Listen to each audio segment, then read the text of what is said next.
Hello, and a very warm welcome. I'm Sam, your lead tutor and mentor on this digital and technology solutions professional apprenticeship. It is absolutely fantastic to have you here with me today. This session is part of our dedicated series where we peel back the layers of the apprenticeship standard, specifically focusing on the knowledge, skills, and behaviors for the IT consultant pathway. Today, we are stepping into the lab. We are going to sharpen the most important tool you have in your arsenal. It isn't a piece of software, it isn't a cloud platform, and it isn't a programming language.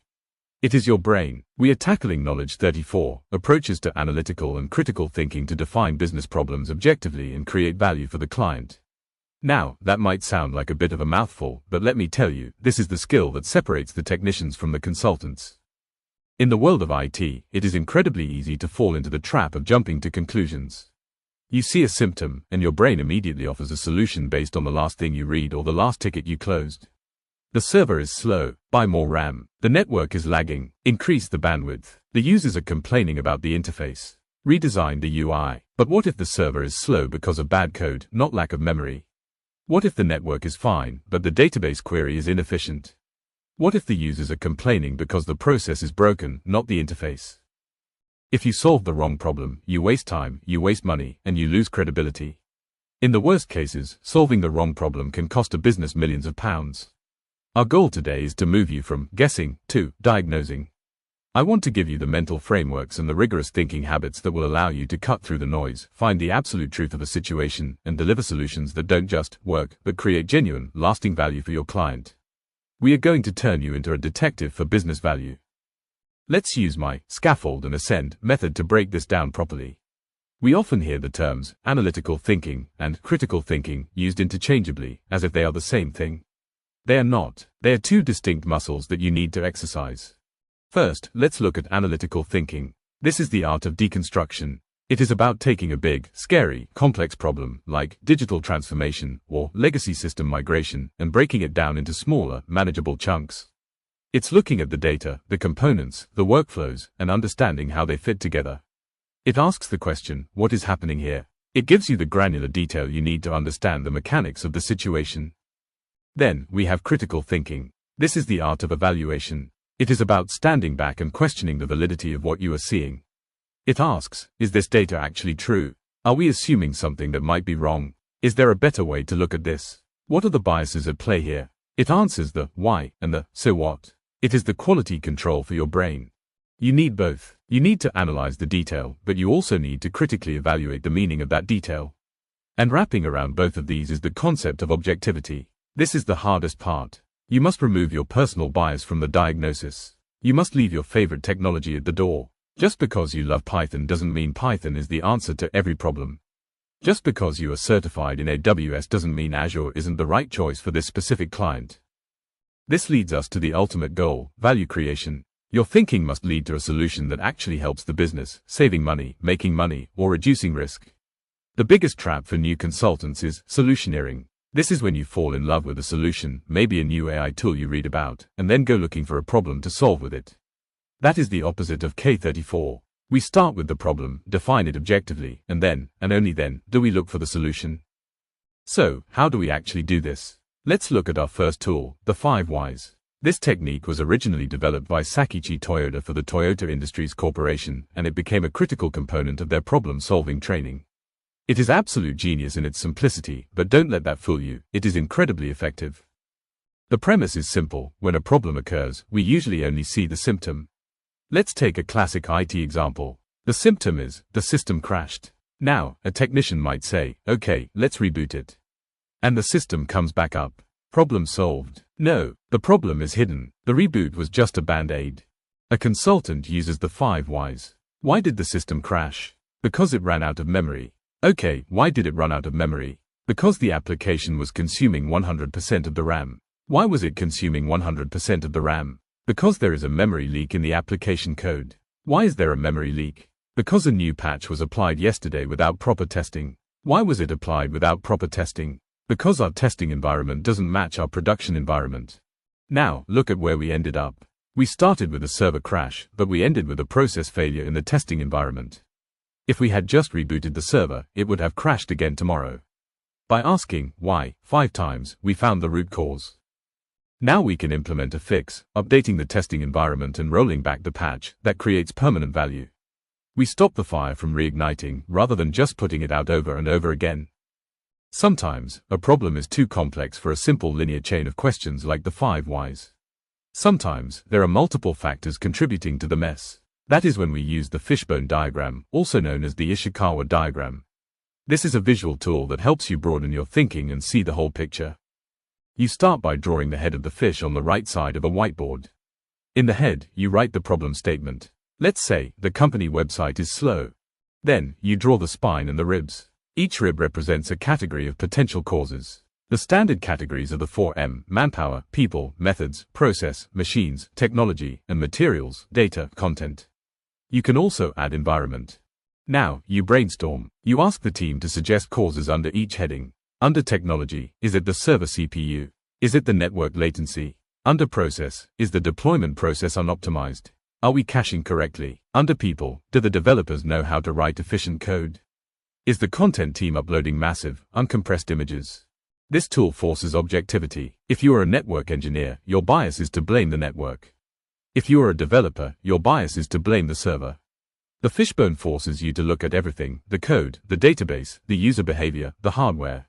It prevents tunnel vision. By mapping it all out, you might discover that the website is slow not because the server is bad, but because the marketing team, people, is uploading 10 megabytes images, process, that are clogging the bandwidth. That is an insight you would miss if you only looked at the server logs. Now, let's talk about the enemy of good analysis: cognitive bias. Critical thinking requires you to fight your own brain. We are all wired to take mental shortcuts, and these shortcuts can lead us to make terrible decisions for our clients. You need to be aware of them. The biggest one in our industry is confirmation bias. This is where you form a theory: I think the firewall is blocking the traffic, and then you unconsciously look only for evidence that proves you right. You scan the logs looking for drop packets. You ignore the logs that show the database is timing out. You find one drop packet and say, aha, I knew it, but you are wrong. To fight this, a critical thinker asks a very hard question: what evidence would prove me wrong? By actively trying to disprove your own theory, you ensure that your final recommendation is rock solid. Then there is the sunk cost fallacy. This is the voice that says, we have already spent £1 million and 2 years on this ERP project, we have to finish it, even if the project is clearly doomed and the technology is already obsolete. As a consultant, it is your duty to be the voice of reason. You need to look at the future value, not the past spend. If the project won't deliver value, the most valuable advice you can give is to stop it. There's also the authority bias, believing something just because a senior manager said it. Or the bandwagon effect, implementing blockchain just because everyone else is. Your job is to strip away these biases and look at the cold, hard facts. Does this make sense for this client, in this context? That is true critical thinking. It saves clients from expensive mistakes. Let's put this into the real world with a scenario I faced recently. A client called me in a panic. The IT director said, Sam, the new application is crawling. The network is obviously too slow. We need to buy a bigger pipe. I have a budget of £50,000 for a leased line upgrade. Can you sign it off? It would have been very easy for me to say, yes. It's a quick win, the client asked for it, and I get to implement a nice new fiber line. But that would have been solutioneering. I used K34 instead. I applied critical thinking to challenge the assumption: does a slow application automatically mean a slow network? No, it could be the server, the code, the database, or the client PC. I applied analytical thinking. I installed monitoring tools to look at the traffic. I found that the bandwidth utilization was peaking at only 10%. The pipe was empty, so the network wasn't the bottleneck. I dug deeper. I looked at the application performance logs. I found that the application was making thousands of tiny database queries for every page load. It was chatty. The latency wasn't on the wire, it was in the database execution. I went back to the client. You don't need a £50,000 network upgrade. You need your developers to optimize these 3 SQL queries. We optimized the code for free. The application sped up instantly. I saved the client £50,000 a year. That is the difference between an order taker and a consultant. That is creating value through objective definition of the problem. For your portfolio, K34 is essentially about showing that you don't just do what you are told, you think about what you are doing. You need to demonstrate that you can diagnose, not just execute. Use the STARR method to structure your evidence. Situation: the client's marketing director requested that we purchase a new, expensive project management software tool, STARS, because their team was missing deadlines and blamed the current, clunky, tools. Task: my task was to validate this request and implement the solution if appropriate. However, I needed to determine if the software was truly the root cause of the missed deadlines. Action: I didn't just generate the purchase order. I facilitated a workshop with the marketing team and used a fishbone analysis to map out the causes of the delays. I discovered that the bottleneck wasn't the software tools. The root cause was a process issue. The approval workflow required sign-off from 3 different managers who were rarely available. No software would fix that. I recommended redesigning the approval process to a single sign-off model instead of buying the tool. Result: the new process was implemented, and workflow speed doubled within 2 weeks, with 0 capital expenditure. Reflection: I learned that objective analysis often reveals that the best technical solution is sometimes no technology at all. By challenging the initial request, I delivered better value. If you are currently working on your major project, K34 is the absolute foundation of your problem definition or analysis chapter. This is where you win the marks for critical thinking. Please do not just write a paragraph saying, "The old system was slow so we built a new one." That is weak. You need to prove it. Use the frameworks we discussed. Include a picture of your fishbone diagram showing all the factors you considered. Include a 5 whys chain that leads you to the root cause. And be data-driven. Support your problem definition with hard metrics. We analyzed 500 support tickets from the last year and found that 80% of them were caused by manual password resets. That is a fact, not an opinion. Then, structure your solution as a hypothesis. Based on this analytical evidence, I hypothesized that implementing a self-service password reset tool will reduce ticket volume by 80% and save 200 technician hours per year. This proves your project is grounded in reality, driven by data, and focused on value. It shows you are thinking like a consultant. To conclude, I want you to take away this core thought: analytical thinking is about finding the truth, not about being right. It takes courage to look at the data and realize your initial guess was wrong. But that courage is what builds trust with clients. Use the tools. The 5 whys and the fishbone diagram are your best friends for structuring chaos. They force you to slow down and think. Check your biases at the door. Are you solving the client's problem, or are you just trying to use a cool new technology that you want to learn? Be honest with yourself. Remember, a problem well defined is a problem half solved. When you strip away the noise and define the problem objectively and correctly, the solution often reveals itself. I have a challenge for you. The very next time you encounter a bug, a complaint, or a request at work, don't just fix it. Stop. Apply the 5 whys. Dig deeper. See if you can find a root cause that surprises you. Thank you for your time, your focus, and your curiosity. Go out there and be the detective your clients need. Happy hunting. Thank you so much for joining me today. I hope you now feel more confident in mastering this topic. If you found value in this session, I have a small favor to ask. Please hit that subscribe button, give this video a like, and follow our channel.